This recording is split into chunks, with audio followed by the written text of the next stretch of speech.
தேவன் தாமே நம் அனைவரோடு கூட இருந்து ஆசீர்வதிப்பாராக. இயேசுவோட சரீரம் அன்னைக்கு இரவு சிலுவையில் இருக்கக்கூடாது என்று தீர்மானிச்சாங்க. ஏன்னா ஒரு சிலுவையில் அரைஞ்சிட்டாங்கன்னா அவங்களை அப்படியே சாவர வரைக்கும் அப்படியே விட்டுருவாங்க. அது செத்த பிறகுதான் அவங்கள இறக்கி கொண்டு போய் புதைப்பாங்க. ஆனால் இங்கே இயேசு மரித்து விட்டார், போயினால் நெருங்கிட்டு, அதனால அதில் இருக்கக்கூடாதுன்னு சொல்லிட்டு தீர்மானிச்சாங்க.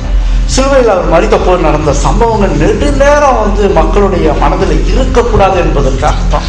கார் இருள், பூமி அதிர்ச்சி, பயங்கரமான சம்பவம் அந்த இடத்துல நடந்துருச்சு. உயிர் விடும்போது இவர் அப்படியே தொங்கிட்டாருன்னா இந்த ஜனன மனசுல அவர் மேல இன்னும் ஈர்ப்பு வந்துவிடும், ஒரு பஞ்சம் இன்னும் வர ஆரம்பிச்சிடும். சீக்கிரமா இறக்கிடுங்க சிலுவை விட்டு. அதுவும் ஒரு காரணமா இருந்துச்சு. பரிசுத்த ஓய்வு நாள்ல எந்த சரீரமும் இருக்கக்கூடாது என்ற காரணத்திற்காகவும் ஓய்வு நாள் தீட்டுப்பட்டு விடுமோ. தொங்குறவர் யாரு? ஓய்வு நாளை நியமித்தவர், உண்டாக்கினவர், ஓய்வு நாளையும் உண்டாக்கினவர்.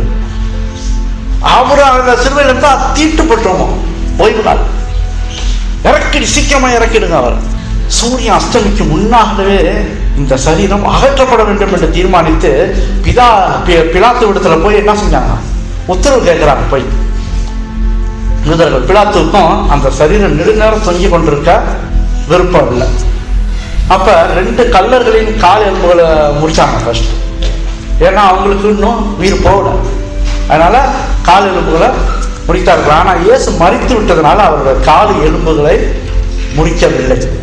அப்ப இயேசு சிலுவையின் பாதையில தொங்கி கொண்டிருக்கும் போது பேசிய வார்த்தைகளாலே போர் சேவகர்கள் அவர்களுடைய எலும்புகளை முறிக்கலன்னு ஒரு காரணமும் இருக்குது. இவருடைய சிலுவை காட்சி காரணங்கள்லாம் பக்கத்துல நின்று பார்த்தாங்க அந்த போர் சேவகர்கள். அதனால அவங்களுக்கு அந்த மனசு வரல, அவர் கால போய் எலும்ப முடிக்கிறது. அந்த ஒரு சந்தர்ப்பமும் நடந்தது. தீர்க்க தரிசனம் என்ன சொல்றது? என்னாகமம் 9ஆம் அதிகாரம் 12ஆம் வசனம் என்ன சொல்றாரு? ஆண்டவர் பஸ்கா பண்டிகையில, பஸ்கா காரியங்கள்ல ஆசரிக்கும் போது என்ன சொல்லி கட்டளை இருக்காரு? விடியற் காலம் மட்டும் அதில் ஒன்றும் மீதியாக வைக்காமலும் அதில் ஒரு எலும்பையும் முறிக்காமலும். எதையோட எலும்பு? ஆட்டு. அந்த எலும்பை என்ன செய்யக்கூடாது? பஸ்கால அதான் பலி செலுத்துறாங்க ஆடுகளை. அதுல ஒரு எலும்பும் முறிக்காம. அப்ப எதை குறிப்பிட்டு காட்டுது? இங்க காட்டுது. அப்ப ஏற்கனவே அவங்க ஆசிரிக்க ஆரம்பிச்சிட்டாங்க. ஆண்டவர் என்னென்ன காரியங்கள் முன்கூட்டியே வச்சுட்டார், எழுதி வச்சுட்டார். இயேசு உண்மையாகவே மரித்து விட்டாரா என்று சோதித்து பார்க்கறதுக்கு ஆசாரியர்களுடைய யோசனைப்படி சேவர்கள் என்ன செஞ்சாங்க? உண்மையா செத்துட்டாரா இல்லையான்னு பார்க்கறதுக்கு என்ன செஞ்சாங்க? ஈட்டியால் எடுத்து செத்துட்டாரா இல்லையான்னு பார்க்கறதுக்கு விழாவில் ஈட்டியால குத்தினார். இப்ப அவர் சாகவில்லை என்றால் அந்த விழாவில் குத்தினது கையோட உடனே செத்துருப்பாங்க. இதயத்துல தானே அந்த ரத்த போக்கு இதெல்லாம் இருக்குது. அதான் டைரக்டா அதை குத்திருக்கிறாங்க. அப்ப அவர் உடனே மறிச்சிருக்காரு. உடனே குத்தி நடத்துறதுலேருந்து என்ன வந்தது? தண்ணீரும் ரத்தமும் புறப்பட்டு வந்தது. யோவான் 19ஆம் அதிகாரம் 34-35 ஆகிலும் போர் சேவகரில் ஒருவன் ஈட்டினாலே அவருடைய விழாவில் குத்தினால் உடனே ரத்தமும் தண்ணீரும் புறப்பட்டது. அதை கண்டவன் சாட்சி கொடுக்கிறான், அவனுடைய சாட்சி மெய்யா இருக்கிறது, நீங்கள் விசுவாசிக்கும்படி தான் சொல்லுகிறது மெய் என்று அவர் அறிந்திருக்கிறார். அதை கண்டவன் என்ன போட்டிருக்கு? அதை கண்டவன் சாட்சி கொடுக்கிறான். யார் கண்டது? அப்ப அவன் தான் சாட்சி கொடுக்கிறான். அதுல அது என்ன சொல்றான்? சாட்சி. அவனுடைய சாட்சி மெய்யா இருக்குது, பொய் கிடையாது. அவன் குத்தினதை நான் பார்த்தான், விழாவில் குத்தினதை நான் பக்கத்துல இருந்து பார்த்தேன், என் சாட்சி மெய்யா இருக்கிறது அப்படின்றான். அப்ப அவர் உயிர் தெரிந்த போது ஆசாரியர்கள், ஆளுநர்கள் இந்த சிலுவையில மறிக்கவில்லை, அவர் மயக்கத்துல இருந்தாங்கன்னா கிளப்பி விட்டானுங்களாம் செய்திய. அவர் உயிர் தெரிந்த பிறகு அவர் சிலுவையிலே அப்படியே அறகுறையா உயிரோட தொங்கிட்டு இருந்தாரு, மயக்கத்துல வந்து அந்த கிளப்பி விட்டுருக்கான். அதனாலதான் அவர் ஒன்றும் சாவல. அப்படி பாருங்க, உயிர் தெரிந்து அங்க இங்கே இருக்காரு சொல்றாங்களே, சாவலன்னா கிளப்பி ஒரு கூட்டத்தா. அவர் மேசியா இல்ல, பொய்யா ஆக்குறதுக்குன்னா முன்னாடி நின்று இருந்தாங்க ஆசாரியர் எழுதப்படுங்க. அப்ப உயிர் தெரிதல் பொய் என்று நிரூபிக்க பார்த்தாங்க. இந்த மாதிரி சிலுவையில் அறையப்பட்டு மரணம் அடைந்தவர்களை ரோம அரசு அவங்களுக்காக தனியா ஒரு கல்லறையை வச்சிருந்தான். அந்த இடத்துல அந்த கல்லறைகள் இன்னமும் இருக்குது. எவன் வீடே கட்டல, ஒரு பள்ளத்தாக்கு மாதிரி அந்த இடத்துல பெருசு கிடையாது, ஒரு சாதாரண இடம், பள்ளத்தாக்கு மாதிரி. அதுல ஃபுல்லா கல்லறைகள் தான் இருக்கும். இது வரைக்கும் எவனுமே அந்த இடத்துல வீடு கட்டலை. ஏன்னா அது சாபத்துக்குள்ளான காரியம் மாதிரி இருக்கணும். ஏன்னா அங்கத்தான் சிலுவையில பெரிய பெரிய தண்டனை இருந்தவங்களாம் அங்கதான் புதைப்பாங்களாம். அப்ப அது என்னவா அவங்க நினைக்கிறாங்களாம், இது ஒரு சபிக்கப்பட்ட இடம். இந்த ரோம அரசுக்கு உடைய இடம், அந்த பெரிய குற்றவாளிகளை புதைக்கிற இடம். இயேசுக்கு அன்பா இருந்த சீஷனுக்கு ஒரு பயம் வந்துருச்சு. ஏன் பயம் வந்துட்டு? ரோமா அரசு தான் அவரை சிலுவையிலிருந்து இறக்காகும் மரித்த பிறகு. அந்த ரோம போர்ச்சவர்கள் கொண்டு போய் அடக்கம் பண்ணி ஆகணும். வேற எவனுமே தொடக்கூடாது, யாருக்குமே உரிமை இல்லை. அங்க குற்றவாளின்னு சொல்லிட்டு அவர் சிலுவையில் ஏற்றிட்டாங்கன்னா ஒருத்தவனை யூத கூட அதை தொடக்கூடாது. எவனுமே அந்த இடத்துல போய் ஒண்ணுமே அதை செய்யக்கூடாது. அந்த சரீரம் யாருடையது? இப்போ அவங்களுக்கு அரசுடையது. அவங்க தான் இறக்கி கொண்டு போய் அந்த கல்லறையில். இதுக்கு தெரியும், அவனுக்கு தெரியும், யோவானுக்கு தெரியும். நடுங்கிட்டான். அது எப்பேற்பட்ட கல்லறை, இவரை போய் கொண்டு போய் அங்க போய் அடக்கம் பண்ணப்படுறதா, எப்படி அது அப்படி சொல்லிட்டு அவனுக்கு ரொம்ப கஷ்டமா போயிடுச்சு. என்ன செய்யலன்னு தெரியல. மதிக்கப்படாத ஒரு கல்லறை, அந்த கல்லறை மதிக்கப்படாத கல்லறை. அப்ப இயேசு தூக்கி கொண்டு போய் அடக்கம் செய்தவர்களும் பயந்துட்டு இருந்தான். அவன் இதை குறித்து யூதர்களிடத்துலையும் பேச முடியாது, பிலாத்துடையும் பேச முடியாது. அது ரூல்ஸ், அது அரசுடைய ரூல்ஸ். இந்த கஷ்டமான சூழ்நிலையில யோசேப்பும் இன்னொருத்தவங்க யாரு, நிக்கோதேமையும் மேற்கொண்டார்கள். சீஷர்களால ஒண்ணுமே செய்ய முடியல, மற்ற யாராலையும் ஒன்றும் செய்ய முடியல. அந்த சிலுவையில தொங்கிட்டு இருக்காரு. அவரை கொண்டு இறங்கி போய் அடக்கம் பண்ணோம். இங்க ஆண்டவர் யார் அனுப்பி விடுறாரு? பிதா யோசேப்பையும் நிக்கோதேமையும் அனுப்பி விடுறாரு. அவங்க யாரு? அவங்க பெரிய பணக்காரன், பெரிய ஆஸ்தி உடைய மக்கள். அந்த ஆஸ்தி உடையவனுங்க இந்த இயேசு கிறிஸ்துவை நம்பினாங்க. ஆனா ஆசாரியர்கள் வேதப்பாரெல்லாம் நம்பல. எவனும் நம்புறான் இயேசு கிறிஸ்துவ மெய்யான மேசியானது. அப்ப இவங்கெல்லாம் சனகரின் சங்கத்துல உறுப்பினர்களா இருந்தாங்களா. யாரு? யோசேப்பும் நிக்கோதேமும். சனகரின் சங்கம்னா என்ன சொல்லுங்க? Supreme Court. சனகரின் சங்கம்னா சுப்ரீம் கோர்ட். சுப்ரீம் கோர்ட்ல யார் இருக்கா? மெம்பர்ஸ். அங்கதான் பெரிய பெரிய யூதர்கள், பெரும் தலைவெல்லாம் அங்கதான் இருக்கு. அவங்க தான் முடிவெடுக்கணும். எத்தனை பேர் இருப்பாங்களாம் சனகரின் சங்கத்துல முடிவெடுக்கிறதுக்கு? 70 பேர். யூத சட்டங்களை பேர் பெற்றவர்கள், யூத சட்டங்களுக்கு பேர் பெற்றவர்கள், எக்ஸ்பர்ட். அவங்க யூத சட்டங்களா பக்கா தெரியும், பயங்கரமான. அவங்களாம் அப்படி வரும் பொழுதெல்லாம் எவனும் எதிர்த்து நிற்க முடியாது. அவ்வளவு மதிப்புக்கும் மரியாதைக்கும் உரியவர்கள் அவங்க. அப்ப இதுல இந்த 70 பேர்ல 23 பேரு கிரிமினல் குற்றப்பதிவு பார்த்துக்கிறோம். அந்த 23 பேர், அதுல இந்த 70 நப்போலியன் ஆட்சி இருக்குல்ல பார்த்தீங்களா? நப்போலியன் இருந்த காலத்துல, நப்போலியன் வரைக்கும் இந்த சனகரின் சங்கன்றதெல்லாம் இந்த மாதிரி ரூல்ஸ் எல்லாம் கிடையாது, இருந்திருக்கோம். ஆனா நப்போலியன் அதை திரும்ப கொண்டு வந்தானோ அவன் ஆட்சியில. இதே ரூல்ஸ் அங்க கொண்டு வந்தானோ சனகரின் சங்கத்தை. அவன் காலத்துல நடந்திருக்கு. அவனுக்கு அதே மாதிரி நப்போலியன் இதே பேரை வச்சானா சனகரின் சங்கம். பாருங்க, அவனுக்கு அந்த ஈர்ப்பு உண்டாயிருக்குது. அது வேதாந்தத்தை படிச்சிருக்கான். சனகரின் சங்கத்துல ஏன் 70ன்னு வரணும் பேரு? உங்களுக்கு ஏதாவது மனசுல தோணுதா? சனகரிம்ல 70 பேர் அப்படின்னு வருது. என்னாகமும் 11ஆம் அதிகாரம் 16ஆம் வசனத்துல, என்னாகமும் 11:16, அப்பொழுது கர்த்தர் மோசேயை நோக்கி, இஸ்ரவேல் ஜனங்களுக்கு என்னாகமும்னா நோம்பு. அப்பொழுது கர்த்தர் மோசேயை நோக்கி, இஸ்ரவேல் ஜனங்களுக்கு மூப்பரும் தலைவருமானவர்கள் இன்னார் என்று நீ அறிந்திருக்கிறாயே. அந்த மூப்பரில் 70 பேரை கூட்டி அவர்களை ஆசரிப்பு கூடாரத்தினிடத்தில் அங்கே உங்களோட கூட வந்து நிற்கும்படி செய். சனகரின் சங்கத்துல 70 பேர் இருக்காங்கல்ல இயேசு கிறிஸ்து காலத்துல.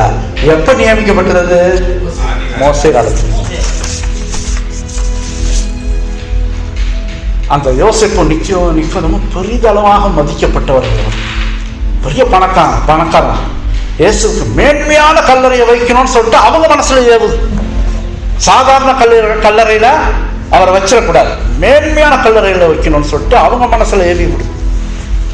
அப்ப என்ன செய்யறாரு யோசேப்பு? பிலாத்து இடத்துல போய் நேரடியா போய் இயேசுவின் சரீரத்தை கேட்டான். ஏன்னா அவன் தானே உறுப்பினர், சனஜரின் சங்கத்துல அவன் உறுப்பினர். அவன் நேர போய் பிலாத்துட்டே கேட்டான். இவன் நேரம் போய் முன்னாடி போய் கேட்டான். உடனே பிலாத்து உத்தரவு கொடுத்துட்டான். உத்தரவு கொடுத்துட்டான். ஏன் உத்தரவு கொடுத்தான்? அவனுக்கு இயேசு கிறிஸ்துவ அவன் வயதை அறிக்கை பண்ணிட்டான். சொல்லிட்டான், இவர் நீதிமான், இவருக்கு ஒரு குற்றம் நான் காணவில்லை. அப்ப எப்படி அவங்களுக்கு இது பண்ணுவான்? ஏற்கனவே ஒரு தப்பு பண்ணிட்டான். கையை வர கழுவி விட்டுக்கிட்டு, அது நான் படித்தேன் ஒரு விஷயத்துல, கை கழுவுனான்னா இனி உங்க மேல தான் அது, என் மேல எனக்கு ஒன்றும் கிடையாது, கை கழுவுனா அது என்ன நினைக்கிறீங்க நீங்க? தப்பிச்சுக்கிட்டானா? அவன் வாயே சொன்னிச்சு, உன்னை விடுதலை பண்ண எனக்கு அதிகாரம் உண்டு தெரியுமா அப்படின்னு சொன்னிச்சு. உனக்கு இருக்குது அதிகாரம், நீ நைஸா நழுவுற மாதிரி செய்யற, ஆனா உனக்கு அதிகாரம் இருந்தது. உடனே பிலாத்து உத்தரவு கொடுத்தான். ஏன்னா இயேசு குற்றமற்றவர் என்று அவன் உறுதியா நம்பினான். அவர் குற்றமற்றவர் என்று உறுதியா நம்பினான். இது பிலாத்துக்கு நல்லா தெரியும், யூதர்கள் என்ன காரணத்தினால அவரை இப்படி பண்ணியிருக்காங்க. போடுறாங்க, ஒரே இதுதான் போடுறாங்க. இவர் மேல மேல போயிட்டு இருக்காரு, கூட்டம் கூட்டமா அவர் பின்னாடி வந்துகிட்டே இருக்கு. நம்ம கதி அவ்வளவுதான் ஓரம் கட்டிடுவான், நமக்கு வருமானம் வராது, அதெல்லாம் போயிடும். அவன் இயேசுவின் சரீரத்தை கேட்ட போது தான் ரோம அரசு அவர் உண்மையிலேயே மறிச்சிட்டாருன்னு அப்பதான் அவங்க நம்புறாங்க. அப்ப பூமியை சுற்றி இருந்த காரிருள் நீங்கிய போது தான் இயேசு மறித்தாருக்கு அறிஞ்சிக்கிட்டாங்க. உடனே அவங்களுக்குள்ள ஒரு சிந்தனை, பிலாத்துக்குலாம் அப்பதான் தெரியுது இந்த காரிருள் உண்டானுச்சு, அவர் மறிக்கும் போது அது நடந்துருச்சு. பிலாத்தே ஆச்சரியப்பட்டிருக்காங்க. இப்படி எத்தனை பேரை நம்ம சிலுவையில் அரைஞ்சிருக்கோம், இவ்வளவு சீக்கிரம் மறிக்கவே முடியாத ஒரு ஆள் ஆச்சரியப்பட்டானா. ஏன்னா சிலுவையில் அறையப்பட்டவர்கள் நெடுநாள் துன்பப்பட்டு மறிப்பார்கள். சில பேர் ஒரு வாரம் வரைக்கும் அவங்க கஷ்டப்பட்டு மறிக்கிறது உண்டு அப்படின்றாங்க. அவர் இவ்வளவு சீக்கிரம் மறித்தது குறித்து அவன் கேள்விப்பட்ட போது தான் அவர் ஒரு சாதாரண மனுஷன் அல்ல என்று அறிந்து கொள்றான். இவர் ஒரு சாதாரண ஒருத்தர் கிடையாது, ஏதோ ஒண்ணு இருக்குது. மறிக்கும் போது காரிருள் வருது, பூமி அதிர்ச்சி வருது, சாதாரண ஒரு மனுஷன் அல்ல, இது தெரிஞ்சுக்கிட்டான். ரோம அரசு நடுநிச்சான். நாடாது ஏதோ ஒரு சாபத்துக்குள்ள ஆயிட்டுமோ, ஏதோ செய்யப்படாத செஞ்சிட்டோமோ அப்படி சொல்லிட்டு ரோம அரசு நடுங்கி இருக்குது. இந்த ஆக்கினைக்கு உட்படுத்தப்பட்டுட்டோமோ சொல்லிட்டு நடுங்கினாங்க அப்படின்ற. நூற்றுக்கு அதிபதியும் சிலுவை நடந்த அதிசயத்தை பிலாத்திரத்துல போய் சொல்லியிருக்கான். அவன் பக்கத்துல இருந்தவன், பக்கத்துல நின்னவன், அவன் அங்க நடந்த எல்லாத்தையும் ஒன்று பிலாத்திட்ட சொல்லியிருக்கான். நடுங்கிட்டான் பிலாத்திட்ட. பிலாத்து யோசேப்பிடம் அந்த சரீரத்தை ஒப்பு கொடுங்கன்னு கட்டளையிட்டான்.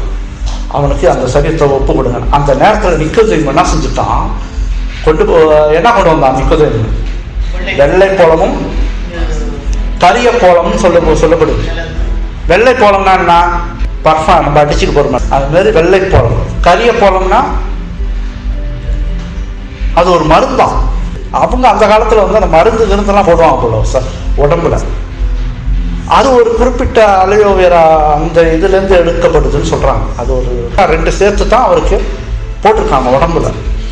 கலிலேயாவிலிருந்து வந்த ஸ்திரீகள் யோவானு கூட இருந்த இயேசுவின் சரீரத்தை என்ன செய்ய போறான்னு சொல்லிட்டு பார்க்க வந்தாங்க. இவங்களும் கலிலேயாவில் வந்த நிறைய பேர் ஸ்திரீகள்லாம் வந்தாங்களா, இயேசுவின் சரீரத்தை என்ன செய்ய போறான்னு சொல்லிட்டு பக்கத்திலே நின்று பார்த்துட்டு இருக்காங்க.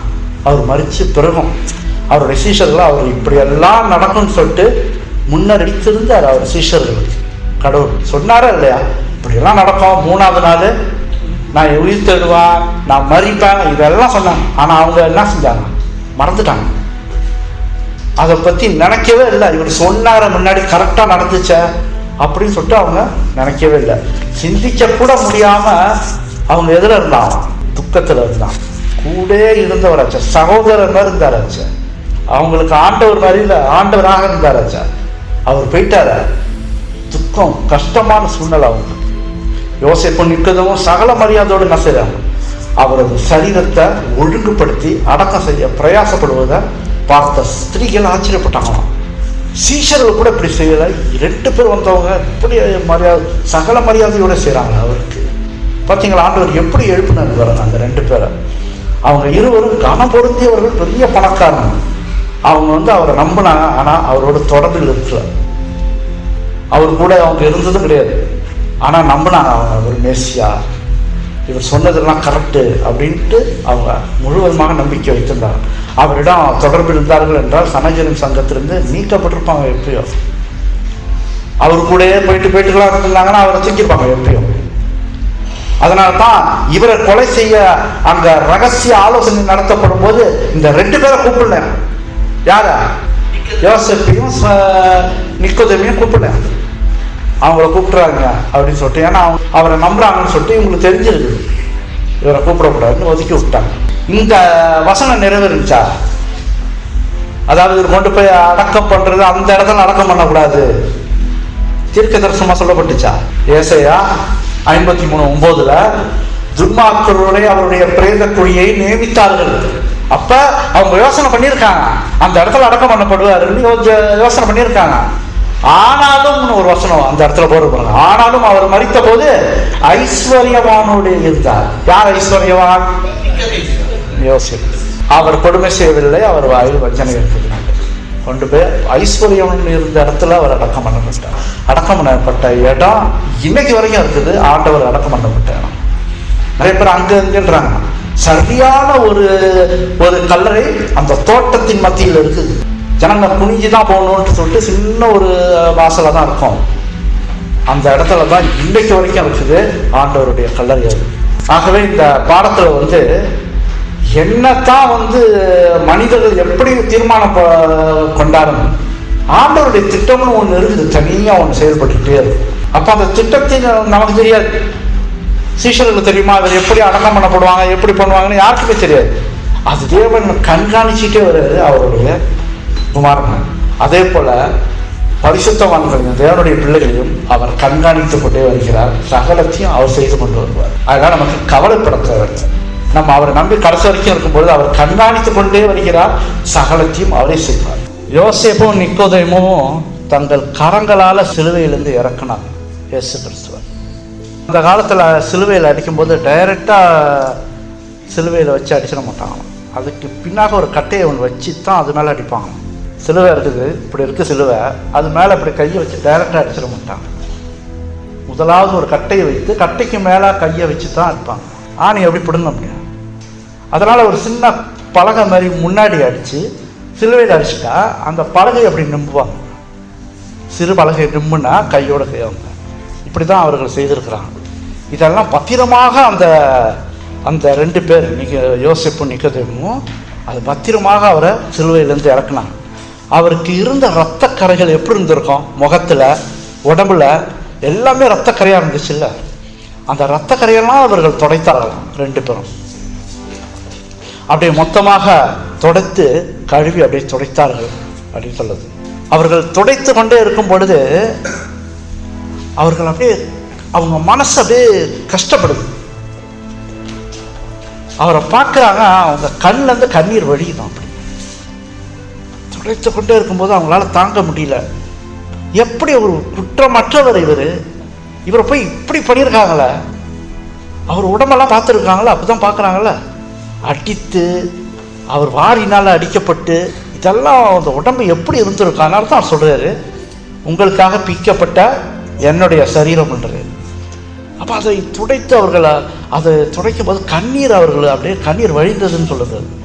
அந்த துன்பப்பட்ட காயப்பட்ட சரீரத்தை பார்க்கும் பொழுது அவங்க அடக்க முடியாமல் கண்ணீர் விட்டார், முடியல அவங்களால. யோசேப்புக்கு ஒரு புதிய கல்லறை இருந்துச்சு, அந்த பாறை மாதிரி இருக்குது, அது அப்படியே மலை குன்று மாதிரி இருக்குது. அதை குடைந்து வைத்திருக்கிறான், அதுல குடைந்து அது ஒரு கல்லறையாக்கி வச்சிருக்கான். அது யாருக்கு வச்சிருக்கான்? யோசேப்பு தனக்கு வச்சிருக்கான் அவன். அப்ப பாறையில் குடையப்பட்ட அந்த கல்லறை அவனுக்காக வைக்கப்பட்டிருந்துச்சு. அந்த கல்லறை கல்வாரி அருகே தான் இருந்துச்சு. அவரை சிலுவையில் அறையப்பட்ட இடத்துக்கும் கல்வாரிக்கும் ரொம்ப தூரம் கிடையாது. கல்வாரி மலை இருக்கு பார்த்தீங்களா, அந்த கல்வாரி மலையிலிருந்து கல்லறைக்கும் அதுக்கும் ரொம்ப தூரம் கிடையாது, பக்கத்துல தான் இருந்ததுன்னு சொல்லப்படுது. ரட்சகருக்காக அவன் என்ன செஞ்சிருக்கான், அதை ஆயத்தப்படுத்துறான். போய் கல்லறையில யாருமே வைக்கப்படல, அவன் போய் ஆயத்தப்படுத்துறான். அந்த கல்லறையை இயேசு கிறிஸ்துவுக்காக போய் ஆயத்தப்படுத்துறான். வெள்ளை போலத்தையும் என்ன ஆயத்தப்படுத்துறாங்க, வெள்ளை போலத்தையும் அப்புறம் கரிய போலமும், இது 2த்தையும் போன தடவை நம்ம பார்த்தது போல வெள்ளை போலம் அது ஒரு வாசனைக்குள்ள பொருள், அடுத்தது இன்னொன்று ஒரு மருந்துக்குள்ள பொருள்ன்ற மாதிரி சொல்றாங்க. அப்போ அவர் மீது போட்டு அவர் அப்படியே துணியார சுத்துறாங்க. பிறகு 3 சீஷர்கள் அந்த சிலுவைக்கு கீழே இறக்கி வைத்து 3 சீஷர்களும் கல்லறைக்கு எடுத்துக்கொண்டு போகிறாங்க. அது யார்? 3வது நம்ம நிக்கோதேமு யோசேப்புன்னு சொன்னோம். 3 சீஷர்களும் அவரை தூக்கிட்டு போனாங்களாம் கல்லறைக்கு. கூட இருந்தது யாரு? 12 சீஷரில் ஒருத்தவங்க மட்டும் கூட இருந்தானே, யாரு? யோவான்னு தூக்கிட்டு போயிருக்காரு. நிக்கோதேமு, யோசேப்பு, யோவான் 3 பேரும் தூக்கிட்டு போயிருக்காங்க கல்லறைக்கு. அதில் அவரை படுக்க வச்சு 2 கைகளையும் இதயத்தில் வச்சிருக்காங்க 2 பேரும். அதெல்லாம் ஒரு அடையாளமாகவே வருது. அப்போ இதை வைத்து விட்டு கலிலேயாவிலிருந்து வந்த ஸ்திரீகள் என்ன செய்கிறாங்கன்னா அப்படி பார்த்துக்கிட்டே இருக்காங்க. அந்த வந்த ஸ்திரீகள்லாம் இருக்காங்க, நிறைய ஸ்திரீகள் வந்திருக்கிறாங்க கலிலேயாவிலேருந்து. இந்த அளவுக்கு அவரை நேசிச்சிருக்கிறாங்க. கூட வரைக்கும் கடைசி வரைக்கும் சிலுவையில் அறையும் போது இருந்தாங்க, அதுக்கப்புறம் கல்லறையில் போகும்போதும் இருந்திருக்கிறாங்க, பக்கத்துலேயே இருந்திருக்காங்க. அவங்களும் என்ன நடக்குது, என்ன செய்ய போகிறாங்க அவரை அப்படின்னு பார்த்துக்கிட்டு இருந்தாங்க. பிறகு அவங்க கல்லறைகளை மூடினாங்க. அதுக்கப்புறம் அந்த கல்லறையை உருட்டி மூடினாங்க. இரட்சகர் இளைப்பாறுதல் அடைவதற்காக கல்லறையை மூடிவிட்டார்கள். அந்த ஸ்திரீகள் கடைசி வரை சிலுவைக்கு அருகிலேயே இருந்தாங்களாம், பக்கத்திலேயே இருந்திருக்கிறாங்க அந்த ஸ்திரீகள். அவங்க கடைசி வரை கல்லறைக்கு அருகே நின்றுட்டு இருந்திருக்கிறாங்க ஸ்திரீகள். மற்றவெல்லாம் ஓடிவிட்டாங்க, துக்கம் தாங்க முடியாமல் கஷ்டப்பட்டாங்க. இந்த ஸ்திரீகள் மட்டும் கூடயே இருந்திருக்காங்க கடைசி வரைக்கும். அவருக்கு என்ன, அதாவது கல்லறையெல்லாம் மூடிட்டாங்க, அப்போ இருந்தால் கூட அவங்க அழுதுட்டு நிற்கிறாங்க. அவர் அதிகமாக நேசித்த ஸ்திரீகள் என்று சொல்லப்படுது. சாயங்காலம் அப்படியே இருட்ட ஆரம்பிக்குது. அப்போ அவர் எப்போ செத்தாரு? மதியம் 3 மணிக்கு அவர் ஜீவனை விட்டார். அதுக்கு வரைக்கும் தொங்கிட்டு இருந்தது. அதுக்கப்புறம் கடைசியாக சாயங்காலம் ஆகிற நேரத்தில் கொண்டு போய் அவரை பிலாத்துக்கிட்ட அவருடைய சரீரத்தை கேட்டு உத்தரவு கேட்டுட்டு திருப்பி கொண்டு போய் நேராக அடக்கம் பண்ணி உள்ளே போய் கல்லறையில் வைக்கிறாங்க. இப்போ இருட்ட ஆரம்பிக்குது. மகதலா மரியாளும் இன்னொரு மரியாளும் அந்த கல்லறையில் நின்று கொண்டு இன்னும் அழுதுகிட்டே இருக்காங்க. எப்படி ஒரு நேசம் பாருங்க அவங்க அவர் மேலே. மற்றவங்களாம் துக்கத்தோட ஒரு கண்ணீரோட அப்படியே போயிட்டாங்க. ஆனால் இவர்கள் கல்லறையிலே அவர் உள்ளே இருக்கார், படுத்துருக்கார். கல்லறை வாசலையிலே மகதலா மரியாள் 2 பேரும் இன்னொரு மரியாளும் நின்று அழுதுகிட்டு இருக்காங்க அந்த இடத்துல. அவரை மரணத்துக்குள்ளாக்கின யூதர்களுக்கு நிம்மதி இல்லை. ஒரு பக்கம் என்ன மாதிரி அவரை போட்டு கஷ்டப்படுத்தி அவரை சிலுவையில் அறைய வச்சாங்களா, அவங்களுக்கு ஒரு பக்கத்தில் நிம்மதி இல்லாமல் இருக்குது. ஏன்? அவர் உயிர்த்தெழுந்து விடுவாரோட பயம். நடந்த சம்பவங்கள்லாம் பார்த்தாங்கள, இந்த மாதிரி ஒருத்தர் மறிக்கும் போது இந்த மாதிரிலாம் நடந்தது கிடையாதுல்ல. பூமி அதிர்ச்சி, அந்த காரிருள் சுற்றி சூடுது, இதெல்லாம் பார்த்ததே இல்லை அவங்க. இப்போ அவங்களுக்கு உள்ள மனசில் நிம்மதி இல்லாமல் இருக்குது. ஒரு பக்கம் சந்தோஷம், வெட்டி அவரை அழிச்சாச்சு, அவரை முடிஞ்சிடுச்சு, அவரை கொலை செய்து வச்சு முடிஞ்சிடுச்சுன்னு சொல்லிட்டு ஒரு பக்கத்தில் ஒரு மனசு நிம்மதி இருந்தாலும் இன்னொரு பக்கத்தில் நிம்மதி இல்லாமல் இருக்கிறாங்க அவங்க. ராத்திரி வர ஆரம்பிக்குது. இந்த ஆசிரியருக்கு இயேசு வல்லமை உள்ளவர் என்பது தெரியும். எப்படி, எவ்வளோ பெரிய அதிசயங்கள் இதெல்லாம் செய்திருக்காரு. இதெல்லாம் அவங்களுக்கு செய்திகளாக வந்து காதில் விழுந்தது. இதெல்லாம் நல்லா தெரியும். அவர் வல்லமை உள்ளவர் என்ற எண்ணம் அவங்க உள்ளத்தில் இருந்துகிட்டே இருக்குது. அவர் லாசருவை எழுப்பி இருந்தார் என்பது அவங்களுக்கு தெரியுமா? லாசர் உயிரோடு எழுப்பினதெல்லாம் அந்த பக்கம் ஏரியா ஃபுல்லாக போயிடுச்சு செய்தி. இவங்க காதலியை விழுந்திருக்குது, அதையும் அவங்களுக்கு தெரியும். எங்கே உயிர் தெழுந்து விடுவாரோன்ற ஒரு பயம் அவங்களுக்கு போட்டு மாட்டி எடுக்குது. இப்போ அவருக்கு ஜட்ஜ்மெண்ட் கொடுத்து அவங்களுக்கு இப்போ நிம்மதி இல்லாமல் இருக்குது. எங்கே உயிர் தெழுந்து விடுவாரோ, நிறைய பேர் உயிர் தெழ வச்சிருக்காரு இவரே ஒரே வார்த்தையில்.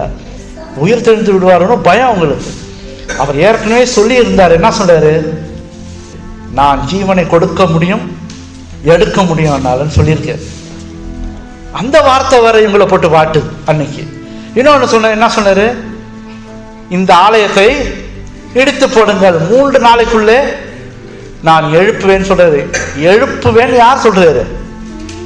அவரே சொல்றாரு. கரெக்டா? எழுப்பப்படுவேன்னு சொல்லல, நான் எழுப்புவேன்.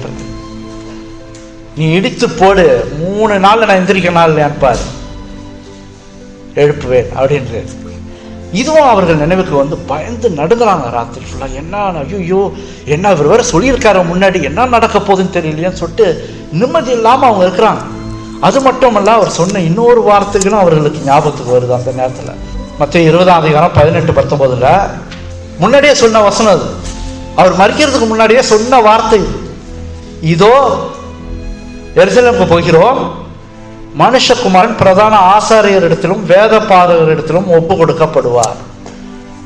அவர்கள் அவரை மரண ஆக்கினைக்குள்ளாக்கி தீர்த்து அவரை பரியாசம் பண்ணவும் வாரினால் அடிக்கவும் சிலுவையில் அறையவும் புறஜாதியாரிடத்தில் ஒப்பு கொடுப்பார்கள், ஆகிலும் 3ஆம் நாளிலே அவர் உயிரோடு எழுந்திருப்பார். இவரு மரிக்கிறதுக்கு முன்னாடியே சொன்ன வார்த்தை. இந்த வார்த்தை போட்டு வாட்டுது. இப்ப ஆச்சரியமா இல்ல? இவர் சொன்ன மாதிரி நடந்துச்சு பாருங்க. ஒப்பு கொடுக்கப்படுவார்கள். இதுல இன்னொரு முக்கியமான ஒரு வார்த்தை ஒண்ணு வருது. இதுல என்னன்னா, புறஜாதியாரிடத்தில் ஒப்பு கொடுக்கப்படுவார். யார் அது புறஜாதியார்? பிரதான ஆசாரியர் இடத்தில் வேதப்பாரத்தில் ஒப்பு கொடுக்கப்படுவார். அப்ப பிரதான ஆசாரியர் வேதப்பாரனா யாரு? யூதர்கள். கரெக்டா? ஒப்பு கொடுக்கப்படுவார். அவங்க என்ன செய்வாங்களாம்? அவரை மரணக்குள்ளாக்கி அவரை பரியாசம் பண்ணுவாங்க, அவரை வாரனால அடிப்பாங்க, சிலுவையில் அறைவாங்க. அப்படி புறஜாதியார் இடத்துல சிலுவையில் அறைய புறஜாதி இடத்துல ஒப்பு கொடுப்பார்கள். ரோம பேரரசு. புரியுதா அவங்களுக்கு? யாருக்கிட்ட ஒப்பு கொடுக்க போறாங்க? இதை யாருக்கிட்ட சொல்லிட்டாரு? அங்க உள்ள ஜனங்க எல்லாத்தையும் சொல்லிட்டாரு. ஆசாரியர்கள்ட்டே அந்த செய்தி போயிடுச்சு. கரெக்டா நடந்ததா இல்லையா? புறஜாதத்தில் ஒப்பு கொடுக்கப்பட்டாரா இல்லையா? கொலை செய்ய கரெக்டா நடந்துருச்சு. இதெல்லாம் முன்னாடியே அவர் சொல்லிட்டாரு. இப்ப போட்டு வாட்டுது அவங்களுக்கு. அவர் சொன்னதெல்லாம் பக்காவா கரெக்டா வார்த்தைக்கு வார்த்தை நடந்தது. வாரினால அடிப்பாங்கன்னு முதலே சொன்னாரு, நடந்தது. இன்னும் ஒண்ணு நடக்கல. என்னது? ஒண்ணு நடக்கல. ஆகிலும் 3ஆம் நாளிலே அவர் உயிரோடு எழுந்திருப்பார். அது நடக்கல. இப்ப போட்டு வாட்டுது அவங்களுக்கு. அதையும் நடக்கும் போல நடந்துகிட்டு போது பயப்படுறாங்க. அவங்களுக்கு நன்றாக தெரியும் இப்பொழுது நிறைவேறுது எல்லாம் தீர்க்க தரிசனமாக அவரே சொன்னது. கடவுளே சொல்லிட்டு போயிட்டார் தீர்க்க தரிசனமாக, இப்படி நடக்கும் எனக்கு அப்படின்ட்டு. ஆகிலும் அதை பற்றி அவர்கள் சிந்திக்க விரும்பல. உடனே என்னாச்சு? இருமாப்பு உள்ள வந்துருச்சு. யாருக்கு வந்துருச்சு? அது மாதிரி வேதாந்தத்துல ஒருத்தருக்கு வந்துச்சா? யாருக்கு அது? திரும்ப திரும்ப இருமாப்பா இருந்தார் ஒருத்தர். யாரு? பார்வோன். தன் இதயத்தை கடினப்படுத்தினா செய்ய ஆண்டவர் பெரிய பெரிய காரியங்களை காட்ட கடினப்படுத்திக்கிட்டு இதை இவங்களுக்கு வந்துச்சு. இப்ப என்னன்னு அதை பத்தி சிந்திக்க விரும்பல. போட்டு வாட்டுது ஒரு பக்கம், அதை பத்தி சிந்திக்க விரும்பல. அதை அப்படியே தள்ளி விடுறாங்க. நம்பிக்கொண்டு அப்படியே நடுங்கிட்டு இருக்கான். ஒரு பக்கம் ஐயோ இவர் சொல்லிட்டாரு நடந்துருமோ, ஒரு பக்கம் நடுங்குது. ஒரு பக்கம் என்னத்தான் அந்த நினைவுகள் அவங்க மனசுல அப்படியே நிராகரிச்சா கூட, அவர் சனகரின் சங்கத்துல அவரை பரியாசம் பண்ணி அவரை துன்பப்படுத்திய போது ஒண்ணுமே பேசாம இருந்தார். பார்த்தீங்களா? அது கூட வாட்டுதான் அவங்கள.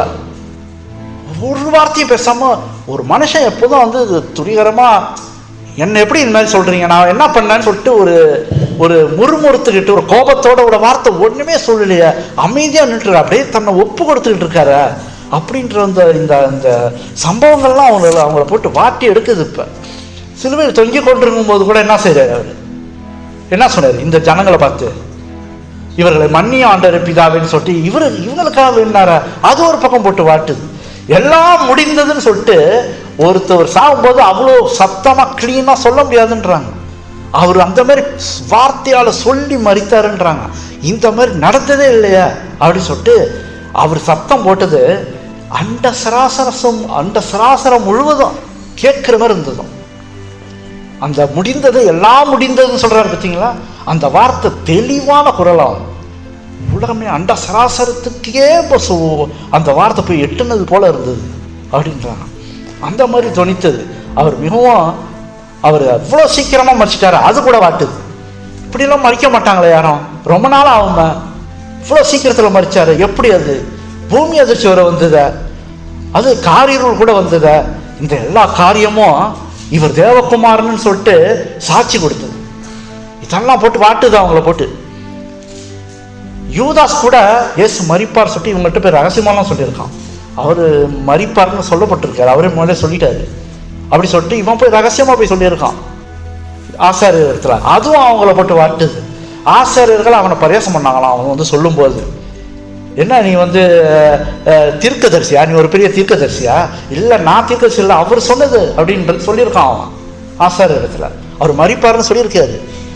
எல்லா தீர்க்க தரிசனமும் நிறைவேறியதான் அவங்க கண்டாங்க, அவங்க பார்த்தாங்க. எல்லா தீர்க்க தரிசனம் நிறைவேறுது. உயிர் தெழுந்து விடுவாரோ நடுங்கிறாங்க. அன்றைய ராத்திரில அவங்களால இளைப்பாற முடியல, தூக்கம் இல்லை, ரொம்ப கஷ்டப்படுறாங்க அவங்க. அவர் செய்த அற்புதங்களை குறித்து சிந்தித்தே நடுங்குறாங்க. இவ்வளோ பெரிய அடையாளம் அற்புதம் செய்தது யாருமே செய்யல இது வரைக்கும், இவர் ஒருத்தர் தானே செஞ்சிருக்காரு சொல்லிட்டு நடுங்கிட்டு இருக்காங்க. அவரிடத்துல சிறு பிள்ளையிலிருந்து என்ன குறை இருந்தது? சின்ன பிள்ளையிலேருந்து என்ன குறை இருந்தது சொல்லுங்க பார்ப்போம். ஏதாவது ஒரு குறை இருந்ததா? இதில் ஒரு பெரிய பாடம் என்னன்னா, சிறு பிள்ளையிலிருந்து வாலிப வயது வரைக்கும் பெற்றோருக்கு கீழ்ப்படிந்து நடக்கும். இப்படித்தான் வாழணுன்றதை காட்டுறாரு. சிறு பிள்ளையிலேருந்து வாலிப வயது வரைக்கும் பெற்றோர்களுக்கு கீழ்ப்படிந்து நடக்கணும் அப்படின்ட்டு. பெற்றோர்களை கனம் பண்ணினாரும் போட்டிருக்குது, மரியாதை கொடுத்தாரு போட்டிருக்குது. இது அப்படியே யாரை பார்க்கலாம்னா, ஆபிரகாம் ஈசாக்கு அப்படி மரியாதை கொடுப்பான் அப்பாவுக்கு. அவனை கண்மூடித்தனமாக கீழ்ப்படிந்தான் போட்டிருக்கு. கண்மூடித்தனமாக கீழ்ப்படிந்தான் பெற்றோர்களுக்கு. பெற்றோர்கள் என்ன சொல்கிறாங்களோ அதை கேட்டு அதன்படி நடக்கிறான். அதே தான் இங்கேயும் சிறு பிள்ளையில் ஆண்டவர் கீழ்ப்படிந்து நடந்தார் பெற்றோர்களுக்கு. தேவனாக இருக்கிற அவரு மனுஷ ரூபத்தில் பிறந்து வளரும் பொழுது இப்படித்தான் ஒவ்வொரு பிள்ளையும் வளரணும், இப்படித்தான் ஒவ்வொரு பிள்ளையும் இருக்கணும், ஒவ்வொரு வாலிப பிள்ளைங்களும் இப்படித்தான் இருக்கணும்னு காட்டினார். எப்படி? பெற்றோர்களுக்கு கீழ்ப்படிந்து நடந்தார். இதுதான் ஆண்டவருடையது. அவர்களுக்கு அவர் தொந்தரவு கொடுக்கல, எந்த விதத்திலையும் வேதனை கொடுக்கல. பெற்றோர்களுக்கு அவர்களுக்கு அவர் அழ வைக்கல, பெற்றோர்களை கண்ணீர் விட்டு அழ வைக்கல, அவங்கள துன்பப்படுத்தல. பெற்றோர்களை நேசிச்ச. நான் நேசிக்கிறேன், என் தகப்பனையும் தாயும் நேசிக்கிறேன்னா அவங்க சொல்றதுக்கு கீழ்ப்படிஞ்சு நடக்கும்போது நான் நேசிக்கிறேன்னு அர்த்தம். அவங்கள விட்டுறக்கூடாது, கைவிட்டுறக்கூடாது இங்கே சொல்லப்படுது. அவர்களுக்கு கீழ்ப்படிந்திருந்தார். லூக்கா 2:51 பின்பு அவர் அவர்களுடனே போய் நாசரேத்தூரிலே சேர்ந்து அவர்களுக்கு கீழ்ப்படிந்து இருந்தார் போட்டிருப்பாங்க. அப்ப இதுல என்ன போட்டிருக்குன்னா, சிறு வயதிலிருந்து வாலிப வயது அவர் கீழ்ப்படிந்து இருந்தார் அப்படின்னு போட்டிருக்கு. இதுதான் நமக்கு ஒரு பெரிய உதாரணம். சிறு பிள்ளைகளா இருக்கிற எல்லாரும் பெற்றோர்களுக்கு கீழ்ப்படிந்து கர்த்தருக்குள் கீழ்ப்படிந்திருக்க. கர்த்தருக்குள் கீழ்ப்படிந்திருந்தா உன் தகப்பனையும் உன் தாயும் கனம் பண்ணும்போது நான் நீ தங்குகிற தேசத்துல உன்னை ஆசீர்வதிப்பேன். நீ எங்க தங்கி இருக்கியோ, எங்க நீ வாழ்ந்துட்டு இருக்கியோ அங்க உன்னை ஆசீர்வதிப்பேன் பைபிள் சொல்லியிருக்குது. உனக்கு தீர்க்க ஆயுசை கொடுப்பான்லாம் சொல்லியிருக்குது. பெற்றோருக்கு கீழ்ப்படிந்து நடந்தா. பெற்றோர்கள் வயதாகும் போது அவங்களுக்கு கவலை கொடுக்கக்கூடாது, சந்தோஷத்தை வைக்க வேண்டும். அவர்கள் பெற்றோர்கள் பிள்ளைகளை ஆசீர்வதிக்கும்படியாக நடந்து கொள்ள வேண்டும். அந்த மாதிரி பெற்றோர்கள் பிள்ளைகளை ஆசீர்வதிக்கத்தக்கதாக அந்த பிள்ளைகள் உதாரணமாக இருக்கணும். அவங்க பிள்ளைகளை ஆசீர்வதிக்க அளவுக்கு இருக்கணும். அவர்களை கண்ணீரோட கல்லறைக்கு அனுப்பக்கூடாது. கடைசி காலத்துல பிள்ளைகளை நினைச்சு அவர் கல்லறைக்கு போகக்கூடாது. என் பிள்ளைகள் பரலோகத்துல நான் சந்திப்பேன்ற ஒரு எண்ணத்தோடு அவர் கல்லறைக்கு போகணும். என் பிள்ளைகளாலே இப்படி ஆயிட்டேன்னு அந்த நினைப்பு போகக்கூடாது பெற்றோர்கள். அது அவங்க கஷ்டத்தோட நம்ம பாதாளத்தில் இறக்குற மாதிரி ஆகும். அவங்கள சந்தோஷத்திற்குள்ளாக ஆக்கணும். இயேசு கிறிஸ்துவோட வாழ்க்கை வரலாறும் இதுதான். மத்தேயு 15:4 உன் தகப்பனையும் உன் தாயும் கனம் பண்ணுவாயாக என்றும் தகப்பனையாவது தாயாவது நிந்திக்கிறவன் கொல்லப்பட வேண்டும் என்றும் சொல்றாரு. அப்ப எவ்வளவு ஸ்ட்ரிக்டா ஸ்ட்ராங்கா சொல்றாரு பாருங்க. நீ கனம் பண்ணனா உன்னை என்ன செய்யணும்? உன்னை கொல்லப்பட வேண்டும்னா என்ன அர்த்தம்? போய் கொலை செய்யறது உடனே போய் கொலை செய்யறது இல்லை. அந்த அளவுக்கு நீ தண்டனை உனக்கு வருது, அந்த அளவுக்கு தண்டனை வருது அப்படின்னு கற்பிச்சிருக்கிற. தேவ கோபம் நிந்திக்கிறவர் மீது வருது. இதை எல்லாவற்றையும் மேற்கொள்ள ஜபம் தேவை. இது எல்லாவற்றையும் வாலிப பிள்ளைகளா சிறு பிள்ளைகள் எல்லாவற்றையும் மேற்கொள்ள ஜபம் தேவை. அந்த பிள்ளைகள் ஜபத்தோட ஆண்டவரோட உறவாடி கொண்டிருக்கணும். நான் பெற்றோர்களை எப்படி மகிழ்ச்சியாக வைத்துக் கொள்ள வேண்டும், அவர்கள் எப்படி கீழ்ப்படிய வேண்டும், ஆண்டவரை எனக்கு கற்பிங்க. எனக்கு வேறு குணங்கள் இருந்தால் ஆண்டவர் நீங்க என்னை கற்பித்து என்னை ஒழுங்குபடுத்துங்க, சீர்படுத்துங்கன்னு தேவனோட உறவாடி கொண்டிருக்க வேண்டும். அது மட்டுமல்ல, அவர்களோடு சேர்ந்து அந்த ஐக்கிய ஜபம். என்ன ஜபம்? குடும்ப ஜபம். அந்த ஜபம் இல்லாத வீடு என்ன வீடா? கூரை இல்லை. ஏன் கூரை இல்லை? ஜபம் இல்லாத வீடு கூரை இல்லாத வீடுன்னு சொல்லப்படுது. ஏன் கூரை இல்லைன்னா மழை வந்தா பெய்யும், வெயில் அடிச்சா சுள்ளுன்னு தலையை சுடும், எந்த தீங்கும் உள்ள வந்துடும். அந்த மாதிரி ஒரு வீடாக இருக்கும். குடும்ப ஜபம் சபை கூடுது. ஒரு எங்கே 2-3 பேர் என் நாமத்தினாலே இருக்கிறாங்களோ கூடியிருக்காங்களோ நான் அங்கே இருக்கிறேன். அப்போ ஒரு 5 பேரோ 6 பேரோ குடும்பத்துல ஜபம் செய்யும் போது அது என்னவா ஆகுது? சபையாவது. வானத்திலிருந்து பரலோகத்திலிருந்து பார்க்கறது. அங்க என்ன செய்யறோம்? நம்ம சிறிய பாட்டு பாடுறோம், வேதாந்தத்தை படிக்கிறோம், முழங்கார் படிட்டு ஜபம் செய்யறோம் குடும்பத்தோட. அது என்ன ஆயுது? அப்ப சபையாகுது. ஒவ்வொரு நாளும் மாலையிலே குடும்ப ஜபத்திலே சபை கூடுகிறோம். அப்ப ஆண்டவர் ஆசீர்வதிப்பாரா இல்லையா? ஒவ்வொரு நாளும் மாலையில கூடும் பொழுது அந்த குடும்பத்தை ஆசீர்வதிக்கிறார். புரியுதா உங்களுக்கு? மிக முக்கியம். ஒரு நாள் விட்டுறக்கூடாது. கரெக்டான நேரத்தில் யார் இருக்காங்களோ அவங்கள வச்சு செஞ்சிருவோம். சில பேர் வெளியே வேலை ஏதோ ஒரு வேலையை போயிட்டாங்களோ பரவாயில்ல, இருக்கிறவங்கள வச்சு செஞ்சிருங்க. அந்த பழக்கம் இருந்து கொண்டே இருக்க வேண்டும். அவன் வருவான் 10 மணிக்கு வருவான், 11 மணிக்கு வருவான் இருந்தீங்கன்னா அன்னைக்கு செய்ய முடியாது, அப்படியே போயிடும். யார் 2-3 பேர் இருந்தால் கூட 2 பேர் இருந்தால் கூட முடியால் போட்டுரு, குடும்ப ஜெபத்தை செய்திரு. அந்த ஆசீர்வாதம் வேணும் உனக்கு. அந்த வீடு கூரை இல்லாத வீடாக ஆகக்கூடாது. பர்வத்திலிருந்து அந்த நாள் ஆசீர்வாதம் வேணும். அதனால குடும்ப ஜெபம் மிகவும் முக்கியமானது. அதை விட்டுறவே கூடாது. அது ஆண்டவருடைய ஒரு ஏற்பாடு. அதனால தான் நம்ம பாதுகாப்போடு இருக்கோம். இந்த பாதுகாப்புலாம் எப்படி வருது? நமக்கு நல்லா இருக்கணும்னா எப்படி வருது? எத்தனை பேர் வெளியே போயிட்டு வர முடியாமல் போயிருக்காங்க, எத்தனை பேர் தீமையை சந்திக்கிறாங்க. இந்த மாதிரி ஜெபங்களால தான் நம்ம பாதுகாக்கப்பட்டு வந்துகிட்டு இருக்கோம். அதனால அதை விட்டுறக்கூடாது. ஒரு சபையாக இருக்கிறது, சபை கூடுதல் வீட்டில் இருக்கணும். ஒவ்வொரு நாளும் வீட்டில் குடும்பத்தோட ஜெபம் செய்யும் பொழுது அந்த வீடு என்னவா ஆகுது? ஒரு சிறிய சபையாக ஆகுது. ஒரு சிறிய சபை. எங்கே 2-3 பேர் கூடியிருக்கிறார்களோ அங்கே நான் இருக்கிறேன். அப்ப 2-3 பேர் கூடி ஜெபம் பண்ணி பாட்டு பாடி ஆண்டவரை துதிச்சு வேதத்தை படிச்சு அந்த குடும்பத்தோட ஒரு 2-3 பேர் கூடும் பொழுது இங்க கூடி இருக்கிற சபை போல அங்கேயும் கூடியிருக்கு. அப்ப யாரா இருப்பா? நம்ம மத்தியில தேவ தூதர்களும் இருப்பார்கள், கடவுளும் அங்கிருந்து சன்னிதானத்திலிருந்து நம்மளை பார்த்து கொண்டிருப்பார். இங்கிருந்து நம்ம போகும்போது ஆசீர்வதிக்கப்படுறோம்ல, அதே மாதிரி குடும்பத்துல ஜெபம் பண்ணி முடிக்கும் போது ஆசீர்வாதம் வருது. அந்த குடும்பம் ஆசீர்வதிக்கப்படுது. ஆசாரியர்கள் வேதப்பாரர்கள் யாருக்கும் நிம்மதி இல்லாமல் போயிடுச்சு. அந்த ஓய்வு நாள் முழுவதும் அவர் உடல் என்ன ஆகுது? இளைப்பாறி கொண்டிருக்கிறது. கல்லறையில நிம்மதி இல்லாமல் போயிடுச்சு, இளைப்பாற முடியாமல் போயிடுச்சு அவங்களால. அந்த ஓய்வு நாளில் சீஷர்கள் அவரை எடுத்து போக மாட்டார்களா சொல்லிட்டு இவங்களுக்கு ஏற்கனவே தெரியும், அவங்க எடுத்துட்டு போக மாட்டாங்கன்றது தெரியும். இவங்க தானே சொன்னாங்க களவாய் கொண்டு போகாதபடிக்கு பத்திரப்படுத்தி வைக்கிறதுக்கு சில போர் சேவர்களை அனுப்புங்க. இவங்க தானே போய் கேட்குறாங்க. ஆகிலும் இவர்களுக்கு அந்த நம்பிக்கை இருக்குதான், அவங்க தூக்கிட்டு போக மாட்டாங்க. ஏன்?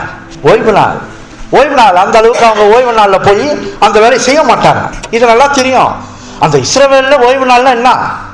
ஃபுல்லா அந்த வெளி கதவு கூட மூடிடுவாங்க. கேட்டு எல்லாம் எந்த வெளியூருக்காரனும் உள்ள வர முடியாது. அந்த வாசல் கதவு மூடிடுவாங்க. அப்பேற்பட்ட ஒரு ஓய்வு நாளை கடைபிடிச்சாங்க அவங்க இஸ்ரவேல் ஜனங்க. அப்ப இந்த மாதிரி ஒரு சூழ்நிலையில இவங்களுக்கு நல்லா தெரியும் அவங்க களவா கொண்டு போக மாட்டாங்கன்னு தெரியும். என்ன இருந்தாலும் இவங்க மனசுக்குள்ள என்ன உறுத்திக்கிட்டே இருக்குது. ஏன்? அவர் உயிரோடு இருக்கும்போது சொல்லிவிட்டாரு 3ஆம் நாள் எந்திரிப்பார். இருந்தாலும் எல்லாவற்றுக்கும் ஜாக்கிரதையாக இருக்கணும்னு ஒரு தெம்பு அவங்களுக்கு மனசுக்குள்ள. எல்லாவற்றிலும் கொஞ்சம் ஜாக்கிரதையா இருந்துப்போம், அளவிட மாட்டாங்க, எதுக்கும் ஜாக்கிரதையா இருந்திருப்போம் அப்படி சொல்லிட்டு ஆசாரியரும் பரிசேயரும் பிலாத்து எடுத்துட்டு வராங்க. இயேசு 3 நாளைக்குள்ள எழுந்திருப்பேன் என்று சொன்னாரு. சீஷர்கள் அவரை களவாய் கொண்டு போகாதபடி கல்லறையை பத்திரப்படுத்தும்படி கட்டளையிட கேட்கிறாங்க. யாரு? பிலாத்து கிட்ட கேட்கிறாங்க. அது நீங்க பத்திரப்படுத்தும்படி கேட்டுக்கொண்டாங்க. பிலாத்துவும் அவர் உயிர் தெரிந்து அவரை கொலை செய்தவர்களை பழிக்கும்படி வாங்கிடுவாரோ நினைச்சு பயந்துட்டான். பிலாத்துக்கும் ஒரு பயம் இருந்துச்சு. நம்ம வேற ஒப்பு கொடுத்து விட்டோம் மரணத்துக்கு, கையெல்லாம் ஒரு கழுவி ஒப்பு கொடுத்துட்டோம். இவர் உயிர் தெரிந்து நம்மளையும் பழிக்கும்படி வாங்கிட போறாரோன்னு ஒரு பயம் அவருக்குள்ள இருந்திருக்கு.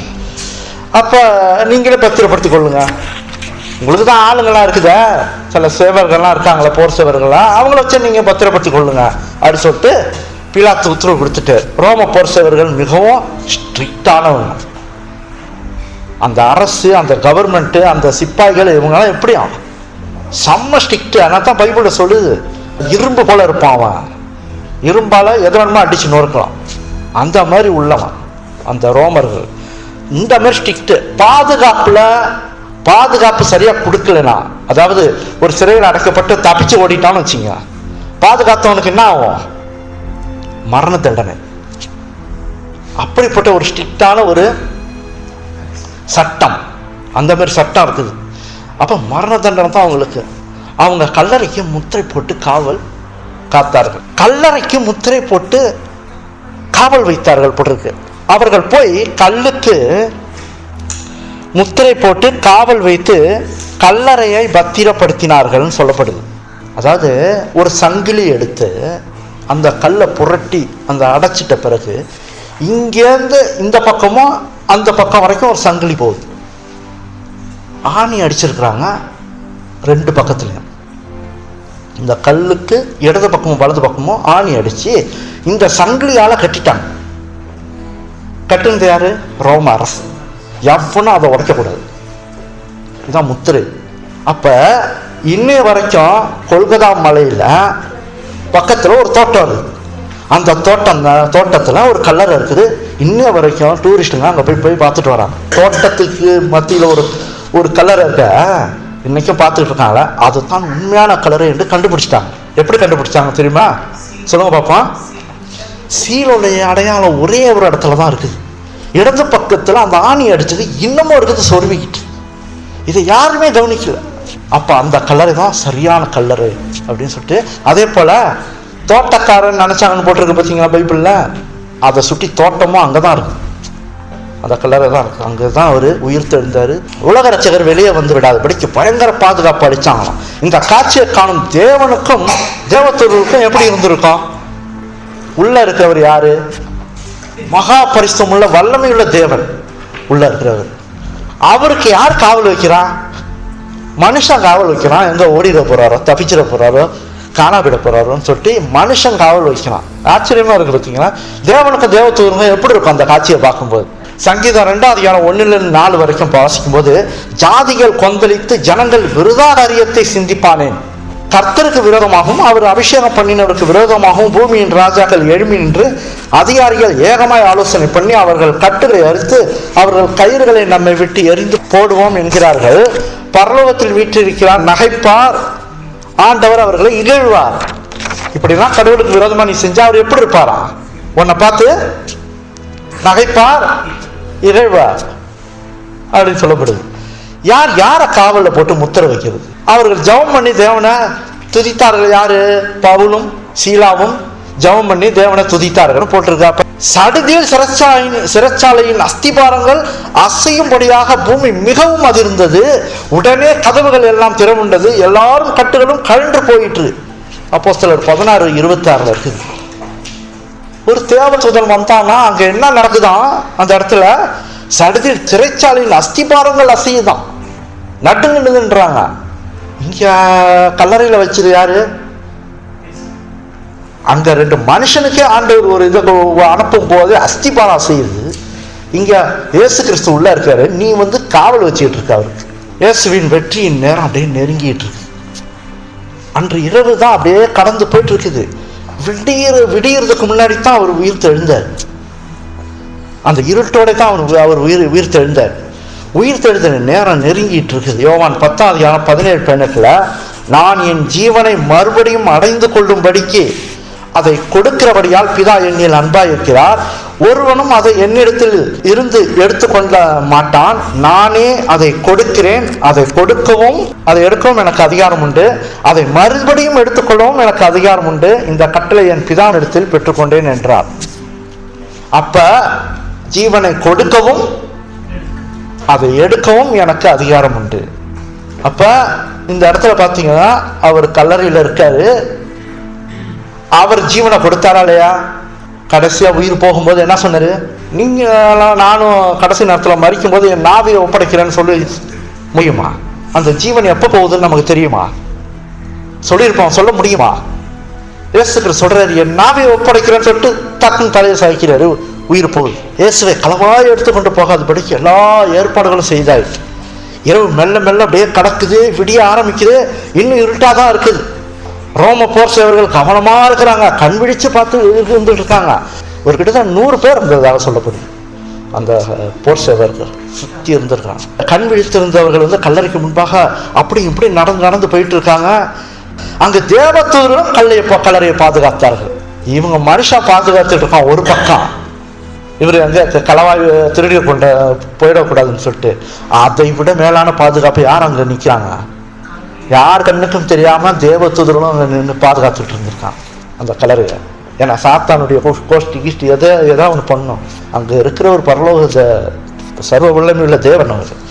அப்ப இந்த தேவதூதன் நினைத்தா இந்த 100 சேவகர்களையும் ஒரே நிமிஷத்துல கொண்டிருக்க முடியும். அந்த தேவதூதன் நினைத்திருந்தார். ஒரு கணம் கொண்ட தேவதூதன் பரத்திலிருந்து அனுப்பப்பட்டான். அந்த நேரத்துல அதே விடிய போகுது, இருளா இருக்குது. அந்த நேரத்துல ஒரு தேவதூதன் பரலோகத்திலிருந்து புறப்பட்டு வரான். அவன் இந்த முகம் மின்னல் வெளிச்சம் போல இருந்ததும், மின்னல் வெளிச்சம் போல பிரகாசமா இருக்குது. அவன் இருளை கிழித்து கொண்டு வந்துட்டு இருக்கான். பரலோகத்திலிருந்து இருட்டு ஒரு வெளிச்சம் அங்கேருந்து வரும்போது எப்படி இருக்கும் யோசிச்சு பாருங்க. வானம் இவனது வருகையினால அப்படியே வெளிச்சமா காணப்பட்டுச்சான். அன்றைக்கு நடக்குது பாருங்க, உயிர்த்தெழுதல் நேரத்துல வெளிச்சமா காணப்பட்டுச்சு. உறங்கி கொண்டிருந்த போர் சேவர்கள் என்ன செஞ்சாங்க, திடீர்னு முடிச்சுக்கிட்டாங்க. என்னமோ வெளிச்சமா அடிக்குதுன்னு சொல்லிட்டு அவங்க முடிச்சுட்டாங்க. திடீர்னு நடுங்கிட்டாங்க. என்னமோ ஒரு வெளிச்சம் நம்ம பார்த்து வந்துகிட்டு இருக்குது. அந்த வெளிச்சம் எங்க வந்துகிட்டு இருக்குது? கல்லறையை நோக்கி வந்துகிட்டு இருக்குது. அந்த வெளிச்சம் பிரகாசித்து கொண்டே அப்படியே வருது. இவங்க பார்த்துட்டாங்க, நடுங்குறாங்க. என்ன நடக்குது? வானத்தை நோக்கியே அப்படியே பார்க்கறாங்க, முடிக்கிறாங்க. அப்படியே அந்த வெளிச்சம் நெருங்கி வந்துகிட்டு இருக்குது. கிட்டைக்கு வரும்போது பூமியே குலுங்கனிச்சோம், நடுங்கனிச்சோம்.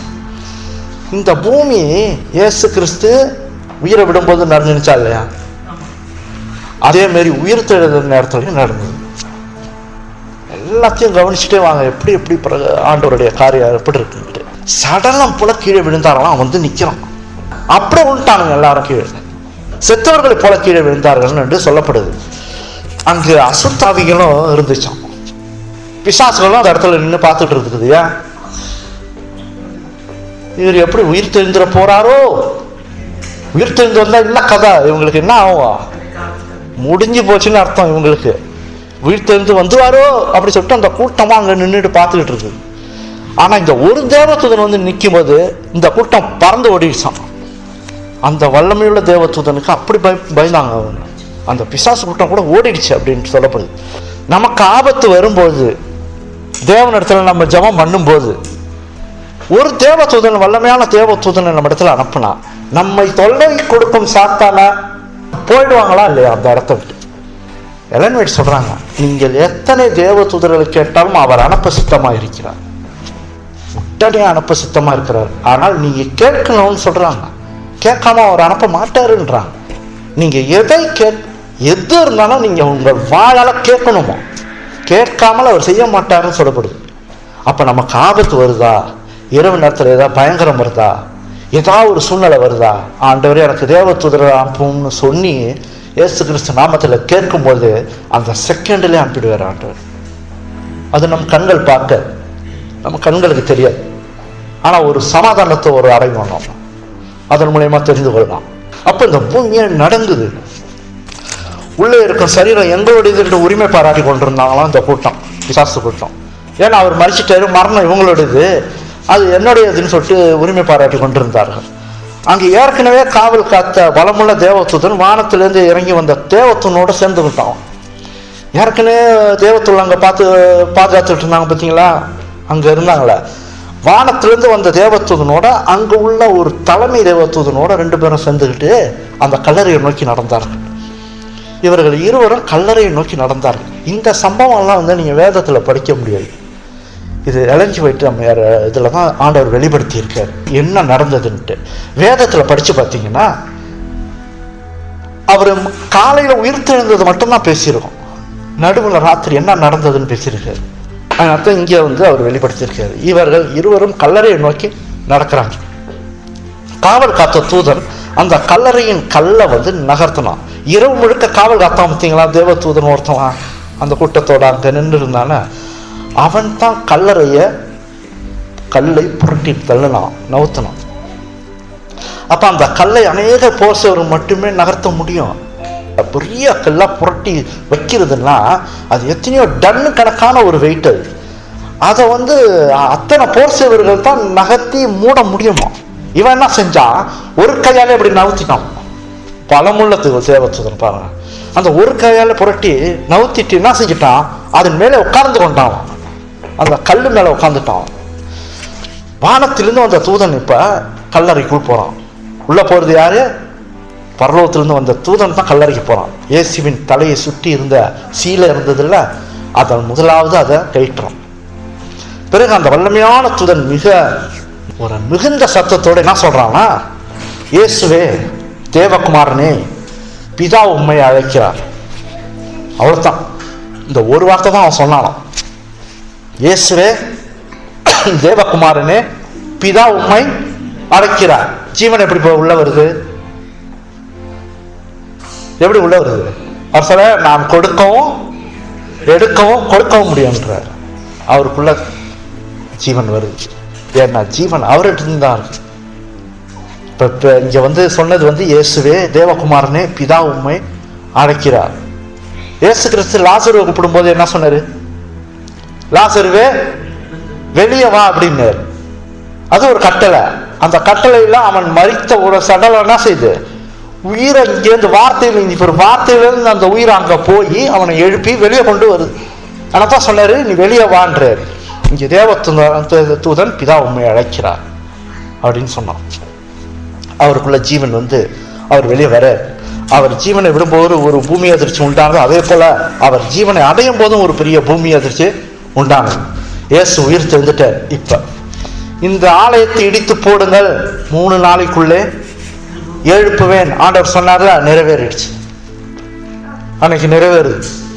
மத்தேயு 17:23 அவர்கள் அவரை கொலை செய்வார்கள், ஆகிலும் 3ஆம் நாளிலே உயிர் தெழுந்திருப்பார் என்றார். அவரே சொல்லியிருக்கார், அவரை கொலை செய்வாங்க, ஆனா 3ஆம் நாள் உயிர் தெழுவாரு.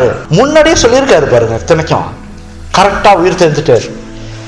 மார்க் 9:31 3ஆம் நாளிலே உயிர் தெழுந்திருப்பார் என்றும் அவர் தம்முடைய சீஷர்களுக்கு போதகம் பண்ணி சொல்லி இருந்தார்.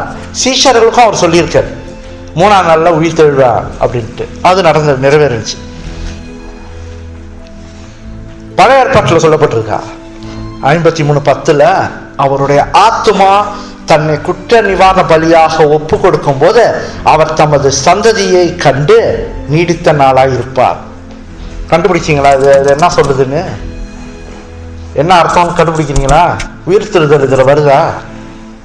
எப்படி உயிர்த்தெழுதல் வருது? அவருடைய ஆத்துமா தன்னை குற்ற நிவாரண பலியாக ஒப்பு கொடுக்கும் போது, அந்த வார்த்தையில என்ன கண்டுபிடிக்கிறீங்க? அவருடைய ஆத்துமா தன்னை குற்ற நிவாரண பலியாக ஒப்பு கொடுக்கும் போது, அவருடைய ஆத்துமான்னு போட்டிருக்கு. பைபிள்ல பழைய ஏற்பாட்டில் அவர்னாலே யாரு? தேவன் தான். அவருடைய ஆத்துமா தன்னை குற்ற நிவாரண பலியாக ஒப்பு கொடுக்கும் போது, அதாவது பாவத்தை சுமந்து பலி அவர் மரணத்துக்கு ஒப்பு கொடுக்கும் போது, அவர் தமது சந்ததியை கண்டு திருப்பி உயிர் தெழுந்து சந்ததியை காணும் போது அவர் என்ன செய்வாரு? நீடித்த நாளாயிருப்பார். உயிர் தெழுதலை பத்தி இங்கே சொல்லப்பட்டுருச்சு. ஏசையாவே அவர் தமது சந்ததியை திரும்ப காணும் போதும் போட்டிருக்கு. இயேசு வெற்றி பெற்றார். பொல்லாத உலகத்தில் பரிசுத்தமாய் வாழ்ந்து காட்டி நம்ம மீட்டு கொண்டார். அவர் உயிர் தெழுந்தோன்னா சாத்தானே நடுங்கிட்டான். ஏமாந்து முடிஞ்சிருச்சு, நம்ம அவ்வளவுதான் நம்ம கதை. எல்லாம் விட்டு என்ன சொல்றாங்கன்னா, உடனே மீட்டிங் போட்டாலாம். உடனே மீட்டிங் போட்டு அடுத்த கட்டத்துல ஜனங்களெல்லாம் எப்படி மோசம் போடணும். இவர் உயிர் தெழுந்துட்டாரு. இனிமே அவன் என்ன செய்வான்? பலி எல்லாம் செலுத்திட்டு இருக்க மாட்டான். நேரம் அவர்கிட்ட மன்னிப்பு கேட்டு பர்வத்துக்கு போறதுக்கு ரெடி ஆகிட்டு இருப்பான். இனிமே நம்ம விடக்கூடாது. அன்னையிலிருந்து இன்னைய வரைக்கும் நம்மள என்ன செய்யறான்? கடவுள்கிட்ட நெருங்க விடாமே ஆக்கிட்டு இருக்கான். கிட்டைக்கு கூட போக விடாமே என்னென்ன செய்யணுமோ அத்தனையும் செஞ்சிட்டு இருக்கான். இயேசு கிறிஸ்து அழைச்சி கொண்டு போற வரைக்கும் அவன் செஞ்சிட்டு இருக்கான். யார் கையில இருக்கு? இப்ப அவர் செய்ய வேண்டியதை அவர் செஞ்சிட்டாரு. இப்ப யார் கையில இருக்குது?